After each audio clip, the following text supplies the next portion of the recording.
Talk टाइममध्ये मी दीप्ती लेले आपल्या सगळ्यांचं मनपूर्वक स्वागत करते। आज आपण टॉक टाइममध्ये बोलणार आहोत सध्या आपल्याला सगळ्यांना भेडसावणाऱ्या लठ्ठपणा या विषयावरती। लठ्ठपणा आणि मधुमेह हे हातात हात घालून येणारे आजार म्हणूया आपण, आणि लठ्ठपणा आणि मधुमेहावरील शस्त्रक्रिया या विषयावरती आज आपल्याला मार्गदर्शन करण्यासाठी सहभागी झालेले आहेत डॉक्टर जयंत वाघ, जे ओबेसिटी सर्जन आहेत। आपण सुरुवातीला त्यांचं स्वागत करूया। नमस्कार डॉक्टर, टॉक टाइममध्ये आपलं स्वागत आहे। डॉक्टर जयंत वाघ हे लॅप्रोस्कोपिक, बॅरिॲट्रिक आणि मेटाबॉलिक सर्जन आहेत। Director of Bhagwati institute of gastroenterology चे ते डायरेक्टर आहेत, आणि देश विदेशात अनेक इंटरनॅशनल वेगवेगळ्या ठिकाणी ते फॅकल्टी म्हणूनही कार्यरत आहेत। तर आपण त्यांच्याकडनं लठ्ठपणा आणि मधुमेह यावरील शस्त्रक्रिया याविषयी जाणून घेऊया। सर, आपण कार्यक्रमाला सुरुवात करण्यापूर्वी आम्हाला लठ्ठपणा म्हणजे नेमकं काय हे सांगाल का? लठ्ठपणाला डिफाईन करणं हे तुमची हाईटच्या प्रमाणे जे वजन हवं असतं त्याच्यापेक्षा जास्ती असणं, याला लठ्ठपणा म्हणतो। हा त्याचा ग्रॉस डेफिनेशन झाला। त्याच्यामध्ये overweight, grade 1 obesity, grade 2 obesity, grade 3 obesity, म्हणजे लठ्ठपणाचा 1 ग्रेड, 2 ग्रेड, 3 ग्रेड, आणि सुपर ओबीज असे ग्रेड्स असतात त्याचे। ते BMI प्रमाणे कॅल्क्युलेट होतं। बॉडी मास इंडेक्स आम्हाला फक्त ऐकून माहिती आहे, तर त्याबद्दल जरा थोडं विस्ताराने सांगा। बॉडी मास इंडेक्स हे इंटरनॅशनल क्लासिफिकेशनसाठी केलंय की आपण जे काही बोलू ते अमेरिकेतला माणूस सिमिलर बोलेल, त्याला समजेल म्हणून ते केलेलं असतं। आपलं वजन त्याला आपल्या हाईट मीटर मधली त्याने वर्ग करायचा, त्याचा वर्गाने डिवाइड करायचा, म्हणजे height weight divided by height square, this is called BMI। BMI Asian पॉप्युलेशनमध्ये आणि कॉकेशियन पॉप्युलेशन म्हणजे युरोप आणि अमेरिकन यात वेगळा असतो। अच्छा, कारण त्यांची खाण्याची पद्धत वेगळी आहे, त्यांचा बिल्ट वेगळा आहे। आपण जास्ती भात खाणारे लोक आहोत आशियातले, त्याच्यामुळे आपल्याकडे सेंट्रल ओबेसिटी असते, म्हणजे पोटाची घेर जास्ती असतो। तर त्याच्यामुळे आपल्याकडची ओबेसिटी ही कमी वजनामध्ये सुद्धा ओबेसिटीचं क्लासिफिकेशन जास्ती आहे। बरं, मग कशामुळे, म्हणजे तुम्ही आता एक कारण सांगितलं की आपलं जे काही बॉडी मास इंडेक्स असतं किंवा आपण जे काही खातो त्याच्यामुळे ही ओबेसिटी, आणि प्रकारही 2-3 प्रकार सांगितलेत, पण हे नक्की कारण काय आहे त्याच्या मागची, आणि मग त्याचे प्रकारही आम्हाला सांगा। ओबेसिटी आत्ता जाणवायला लागली गेल्या 20-25 वर्षामध्ये, कारण खाण्याच्या पद्धती बदलल्यात। पूर्वी लोक खात होते तेवढं एक्सरसाइज करत होते, आता आपली सिडेंटरी हॅबिट्स आलेले आहेत, स्ट्रेस लेवल वाढलेला आहे, त्याच्यामुळे स्ट्रेस घालवण्यासाठी लोक खातात। खाण्याच्या पद्धती इतके चवदार पदार्थ यायला लागलेले आहेत, म्हणजे अमेरिकन पदार्थ आलेत, आपले पण वडे बिडे खूप फेमस व्हायला लागलेले आहेत, जे सगळीकडे जगात मिळतात। त्यामुळे एक्सेस खाल्ल्याने, कंट्रोल न केल्याने टंगवरती ओबेसिटी वाढत चालली आहे।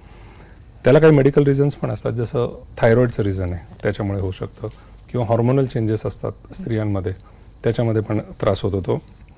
लाईफस्टाईल्स आपल्या खूप बदलत चाललेल्या आहेत। घरात AC असतो, काम AC रूममध्ये असतं, गाडी पण AC असते, त्यामुळे चालणं हा प्रकारच नाही आहे, आणि लिफ्ट असतात सगळीकडे, आणि खाणं तेवढंच राहतंय आपलं। This is the basic reason for म्हणजे आपली बदललेली जीवनशैली त्याला खूप कारणीभूत आहे असं म्हणायला हरकत नाहीये। पण जसं तुम्ही आता ही कारणं सांगितलीत तसं ओबेसिटी 1, 2, 3 असेही तुम्ही मगाशी काही प्रकार सांगत होतात, ते नक्की काय आहेत? BMIच्या क्लासिफिकेशन प्रमाणे ओबेसिटीचा ग्रेड असतो। आपल्याकडे 18.5 ते 23 हा BMI नॉर्मल समजला जातो, 23 ते 25 हा ओव्हरवेट म्हणतात, 25 BMI ते 30 BMI हा ग्रेड 1 ओबेसिटी, 30 BMI ते 35 BMI ग्रेड 2 ओबेसिटी, 40 पर्यंत ग्रेड 3, आणि 40च्या पुढे सुपर ओबीज। तर या वयामध्ये त्यांचे डिसीजेस पण बदलत राहतात, त्याचे कॉम्प्लिकेशन्स पण बदलत राहतात, त्याच्यामुळे होणारे जे आजार असतात। काय काय प्रकारचे आपल्याला आजार दिसून येतात, म्हणजे काय प्रश्न उद्भवतात लठ्ठपणामुळे? लठ्ठपणामुळे बेसिकली मेटाबॉलिक डिसीजेस हा एक टर्म आहे, आणि फिजिकल डिसीजेस हा एक टर्म आहे, आणि तिसरा सायकोलॉजिकल प्रॉब्लेम्स। हे बऱ्याच आजारांमध्ये 50% हा सायकोलॉजीचा पार्ट असतो आणि 50% ॲक्च्युअल आजाराचा पार्ट असतो। तर हा जो आहे गुडघे दुखणं, गुडघे बदलायला लागण्यापर्यंत खराब होणं, हार्ट अटॅकचं प्रमाण वाढणं, डायबिटीसचं प्रमाण खूप जास्ती आहे स्थूल लोकांच्या मध्ये, कॅन्सरचं प्रमाण लक्षात आलं की जास्ती असतं नॉर्मल वजनाच्या पेक्षा, वंध्यत्वाचं प्रमाण जास्ती आहे, हे सगळे जे आजार होतात। आणि तुमची लाईफ एक्सपेक्टन्सी ओबेसिटीमुळे पुरुषांमध्ये 15 वर्ष कमी होते, आणि स्त्रियांमध्ये साधारण 13 वर्ष कमी होते। त्यामुळे हे सगळे बदल शरीरामध्ये ओबेसिटीमुळे होतात, म्हणजे स्थूलपणामुळे लठ्ठपणामुळे होतात, जे नॉर्मल त्याच वजनाच्या माणसाला त्याच वयाच्या माणसाला होणार नाहीत. बरोबर. म्हणजे मग जीवनशैली तर आता आपण त्याच्यात काय म्हणूया नेहमीप्रमाणेच आपण आता म्हणजे त्याच्यातच आता आपण राहणार आहोत. जीवनशैली तर फारशी बदलली जात नाही. मग त्याच्यासाठी उपाययोजना काय करता येतील आपल्याला? उपाय वेगवेगळ्या प्रकारचे आहेत. सगळ्यात पहिला उपाय असतो की प्रिव्हेन्शन करणं, जे सगळ्यात अवघड आहे. म्हणजे तुम्ही वेळेवर खाणं, हेल्दी जेवणं आणि एक्सरसाइज करणं. ही रामदेव बाबांनी वगैरे जे आता सांगतायत, योगा किंवा सायकलिंग करतात लोक, रनिंगला जातात, मॅरेथॉनमध्ये खूप लोक पार्ट घेतात. दिस इज वन पार्ट. पण हे हार्डली 1% लोक करतात किंवा 2% लोक करतात. 98% लोक खातात आणि कमी काम करतात किंवा कमी एक्झर्शन होतं. त्यामुळे हा लठ्ठपणाचा हा प्रकार वाढतच चाललेला आहे. बरोबर. ॲलोपॅथी आहे, डायटिशियन आहेत, एक्सरसाइज आहे, होमिओपॅथीत काही ट्रीटमेंट आहे आणि आयुर्वेदात काही ट्रीटमेंट आहे. म्हणजे प्रत्येकजण क्लेम करतो ट्रीटमेंट आहेत. अशा वेगवेगळ्या पद्धती आहेत ज्या टेम्पररी आहेत सगळ्या. बरोबर. म्हणजे ज्याने ट्रीटमेंट होईल, वजन थोडंसं कमी होईल, त्या बंद केलं की परत वजन वाढेल. डायटिंग बंद केलं की परत वजन वाढतं. तुम्ही एक्सरसाइज बंद केला की परत वजन वाढेल. अनलेस तुम्ही परसिस्टंट असला त्याच्यामध्ये तरच तुमचं वजन कॉन्स्टंटली बरोबर. म्हणजे जे काही उपाय करायचा आहे तो कायमस्वरूपी आपल्याला ते करत राहायचं आहे, एक्सरसाइजही किंवा डाएटही. पण मग सर्जरी ही या बाबतीत काय कशी उपयोगी ठरू शकते? सर्जरी याच्यासाठी आले, सर्जरी सगळ्यांसाठी लागू नसते. सर्जरीमध्ये तुमचं वजन ओव्हरवेट साधारण 30 किलोपेक्षा जास्ती असलं तर, साधारण तुम्ही 20 किलोपर्यंत जे जास्ती असतात ते एक्सरसाइज आणि व्यायामाने कमी होऊ शकतात. 30 किलोच्या पेक्षा जास्ती असतात त्यांचं लक्षात आलेलं आहे की त्यांचे 99% लोक वजन उतरवू शकत नाहीत.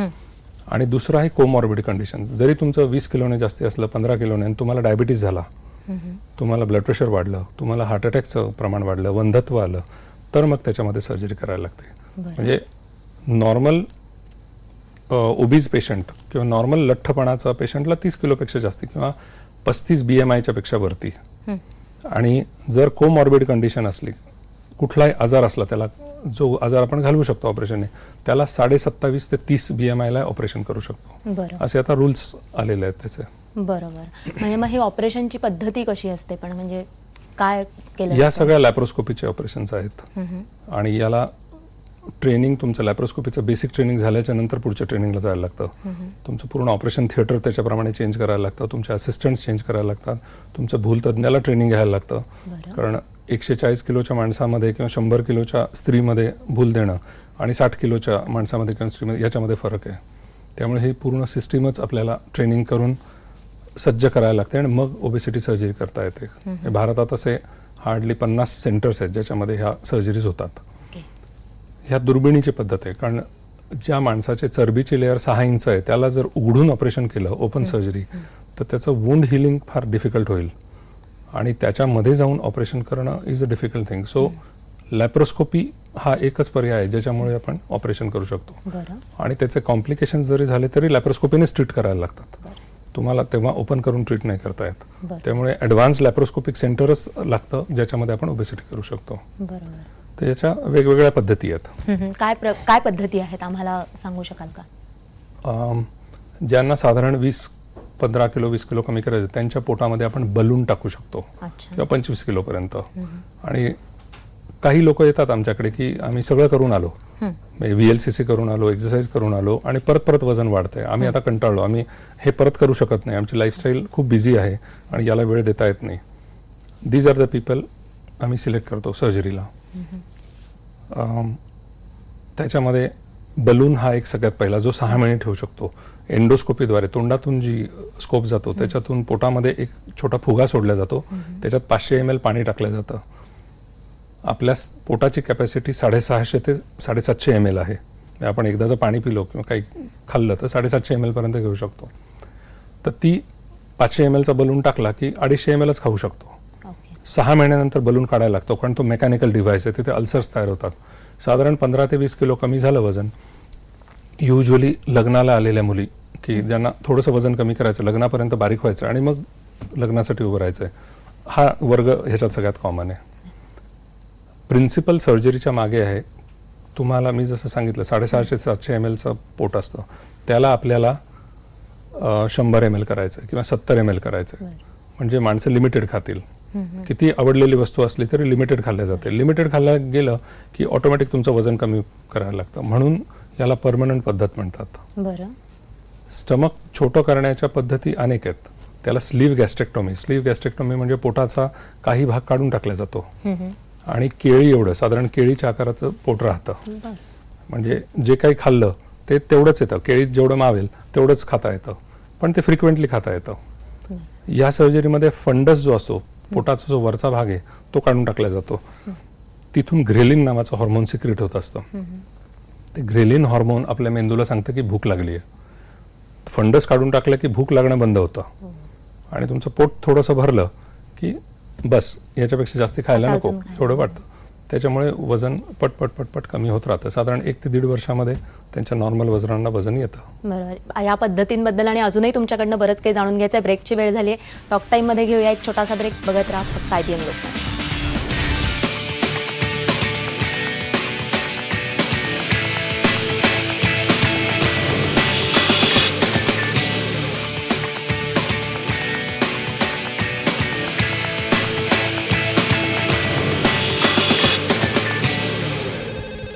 ब्रेकनंतर टॉक टाईममध्ये पुन्हा एकदा आपलं स्वागत. आणि आज आपण बोलतोय लठ्ठपणा आणि मधुमेह यावरील शस्त्रक्रिया. आणि आपल्याबरोबर सहभागी आहेत डॉक्टर जयंत वाघ. डॉक्टर, तुम्ही पद्धतींबद्दल सांगत होतात की कुठल्या वेगवेगळ्या पद्धती आहेत शस्त्रक्रियेच्या, सर्जरीच्या. तर त्यातली एक बलून ही एक पद्धत तुम्ही सांगितली. तर त्याविषयी अजून आम्हाला विस्तृत माहिती तुमच्याकडनं. बलून ही सगळ्यात सोपी पद्धत असते. बलूनमध्ये पोटाला कुठेही चिरा येत नाही. गॅस्ट्रोस्कोप म्हणजे एंडोस्कोप, तोंडाद्वारे जाणारा स्कोप असतो. त्याच्यातून तो बलून आतमध्ये पोटात सोडला जातो आणि तो 500 ml पर्यंत फुगवला जातो आणि तो 6 महिने राहतो आणि 6 महिन्याने काढून टाकायचा असतो. या दरम्यान साधारण 15 ते 20 किलो वजन कमी होतं. ही टेम्पररी पद्धत आहे, कारण त्याच्यानंतर पोटाचा आकार सेम राहणार आहे.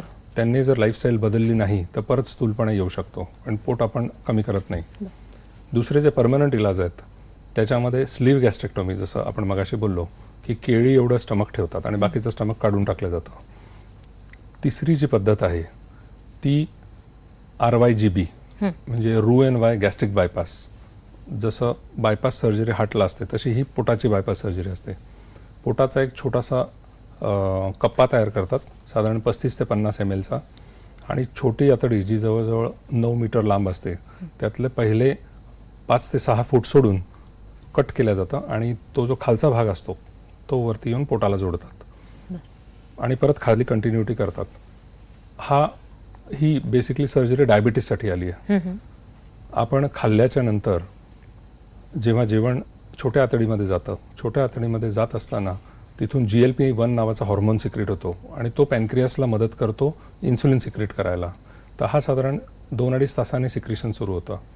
तर ह्या सर्जरीमध्ये ती आतडी वरती जोडल्याच्यामुळे इमिजिएटली पोटात जेवण गेल्या गेल्या छोट्या आतडीच्या GLP-1 सिक्रेशन पार्टमध्ये जातं आणि इन्सुलिन बनायला लागतं. तर ह्याच्यामुळे डायबिटीस जातो. हा एक थिअरी आहे.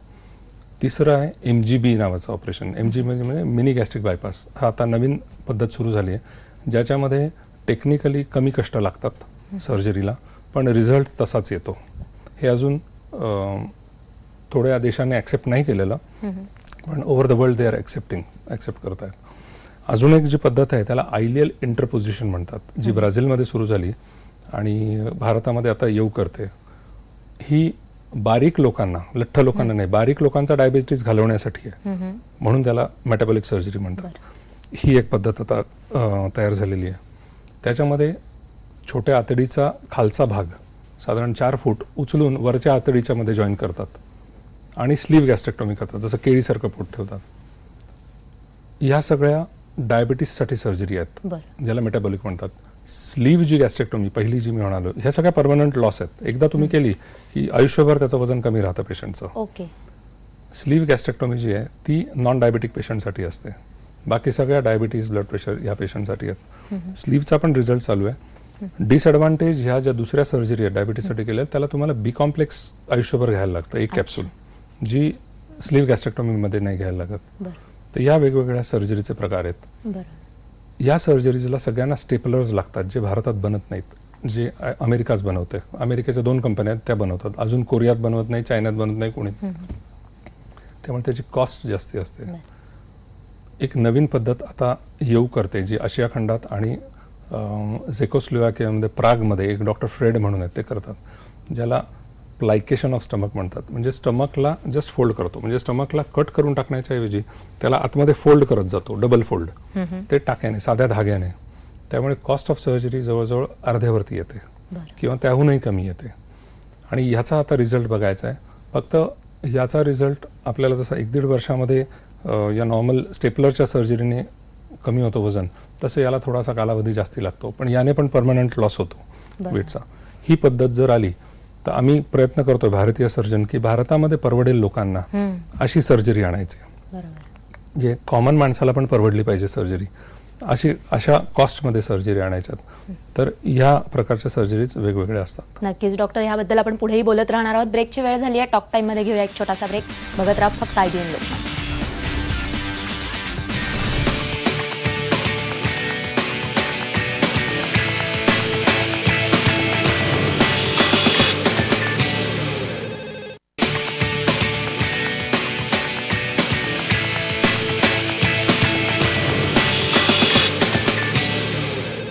टॉक टाईममध्ये पुन्हा एकदा आपल्या सगळ्यांचं स्वागत आहे. लठ्ठपणा आणि मधुमेह याविषयी आज आपण बोलतोय, त्यावर होणाऱ्या शस्त्रक्रिया. डॉक्टर, तुम्ही आता वेगवेगळ्या पद्धती आम्हाला सगळ्या समजावून सांगितल्यात सर्जरीच्या.